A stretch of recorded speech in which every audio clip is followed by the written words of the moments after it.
Killing one's mother is a graver sin than killing one's father. Committing any of the 5 heinous crimes or 10 evil deeds leads to the karmic retribution of falling into a Vici hell, the hell of uninterrupted suffering. All 5 heinous acts are extremely serious offenses. Among them, killing one's own parent ranks as one of the gravest. According to the reference material on page 20, the Dictionary of Buddhist Terms and Concepts outlines the relative severity of these crimes. In the Treatise on the Meaning of Mahayana, Volume 7, it is stated, "Killing one's father is the least severe among the 5 heinous crimes. However, this is only a relative comparison. Even the least severe among them still leads to rebirth in a Vici hell. Killing one's own mother is considered more serious than killing one's own father, because a mother's kindness and sacrifice are even greater. She gave birth to you, raised you, and took care of you with selfless devotion.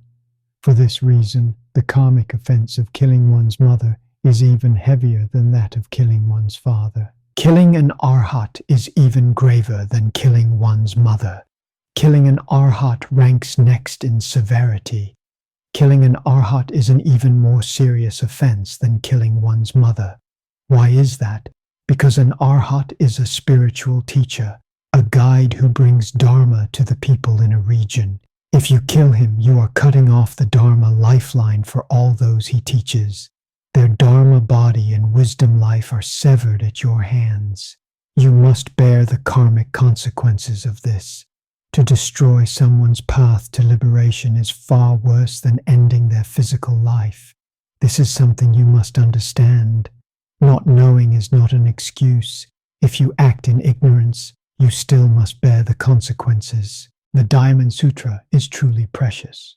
In ancient China, even scholars who were not Buddhist practitioners all read the Diamond Sutra, because at crucial moments it becomes effective.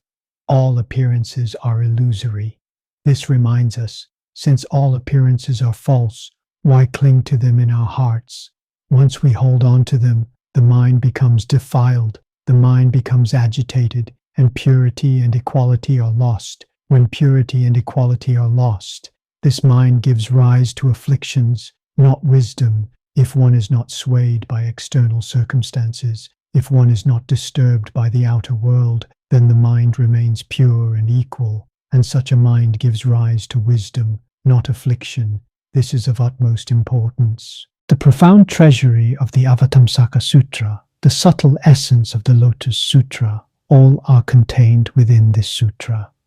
Principle refers to the ultimate reality, that is, suchness, the true nature, the fundamental essence. This is what we often call the true suchness of reality.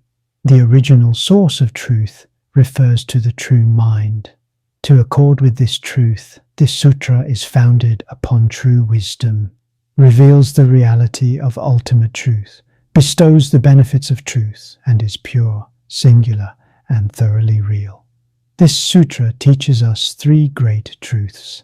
We hope to attain them. We must live each day with the true mind. To willingly live with the true mind is to live the life of a Buddha or a Bodhisattva. Worldly people live with the deluded mind. But from the Infinite Life Sutra, we learn to return to the true mind and no longer follow the deluded mind. In Mahayana teachings, it is often said, apart from the mind, no Dharma exists. Apart from Dharma, no mind can be found. Mind and Dharma are one, not two. When deluded, we see them as two. When awakened, we realize they are not separate. They are the inherent wisdom, virtue, and appearance of our true nature. The Buddha taught us that within our true nature there is wisdom, there is virtue and ability, and there are perfect characteristics.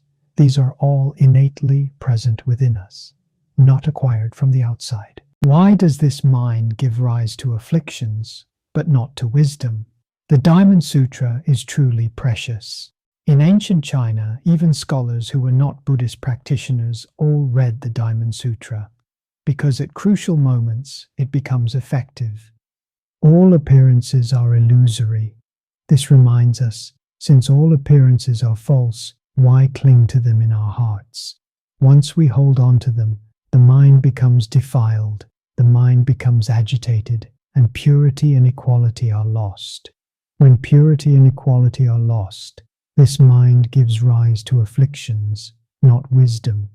If one is not swayed by external circumstances, if one is not disturbed by the outer world, then the mind remains pure and equal. And such a mind gives rise to wisdom, not affliction. This is of utmost importance. No copyright, no profit. How did this Buddhist scripture spread across the world? When the first draft was completed, it was printed using a mimeograph machine. I estimate that around 100 copies were made because we were quite familiar with mimeograph wax stencils. Once they're used too many times, the print becomes illegible. Among those, he likely selected the clearest set to bring to the United States. That was in 1985. We met in the US, but only communicated by phone, never in person. He found out that I was giving Dharma talks on the compendium version of the Infinite Life Sutra, Wuliang Shujing, and he was delighted. He mailed me the copy of the great commentary on the Infinite Life Sutra that he had brought to the US. After reading it, I too was overjoyed. It had just been completed. I called him and asked, "Is there any copyright on this?" He asked me, "What do you mean?" I said, "If there's a copyright, I will respect it. I wouldn't dare to reprint it. But if there isn't one, I would like to bring it to Taiwan and have it reprinted." He said, "There's no copyright," and even asked me to write a foreword for it and inscribe the title on the cover. I agreed to both. So in Taiwan, 10,000 copies were printed. That was the very first edition.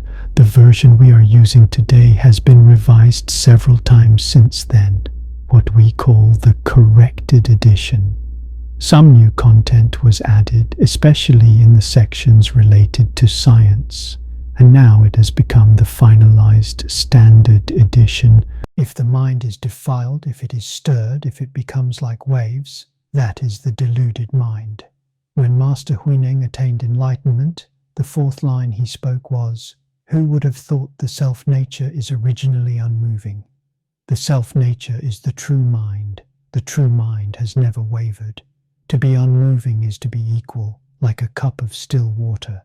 This is why when we make offerings to the Buddha, even if we lack other offerings, we must offer a cup of water. What does the water represent? It represents purity and equality. It is not something the Buddha needs. It is something we need.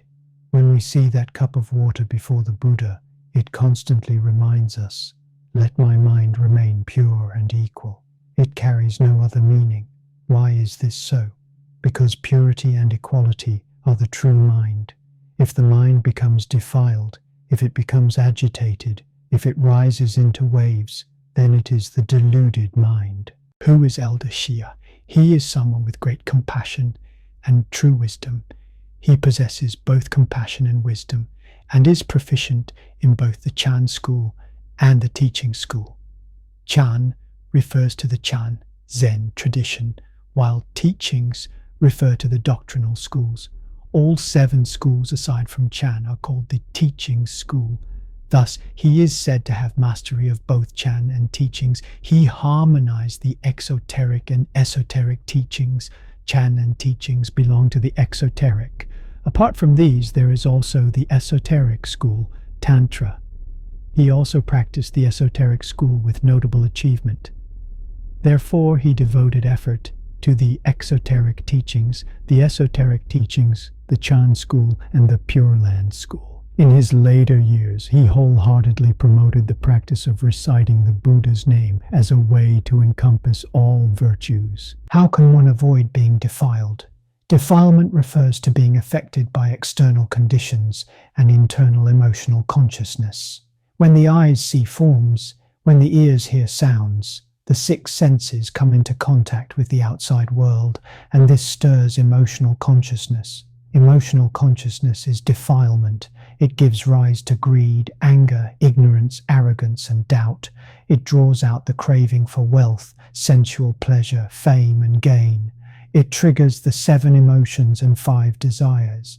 At that point, your mind becomes defiled. Your mind loses its equality. This requires effort, true spiritual effort. What kind of effort? To not be tempted by external conditions. That is the way. When external situations appear, do not let them enter your heart. Instead, observe them with wisdom. Where does true wisdom come from? The ultimate reality, what ordinary people call truth. In Mahayana Buddhism, it is called the true nature, the Dharma nature, the suchness of one's original nature. How can one realize it? By relying on true wisdom. And where does true wisdom come from? It is innate within your own nature. It does not come from outside. The true wisdom of Buddhas and Bodhisattvas naturally shines forth. They apply it in daily life. They apply it in their work. They apply it in how they treat others and respond to the world. True wisdom arises from the true mind. The true mind gives rise to wisdom.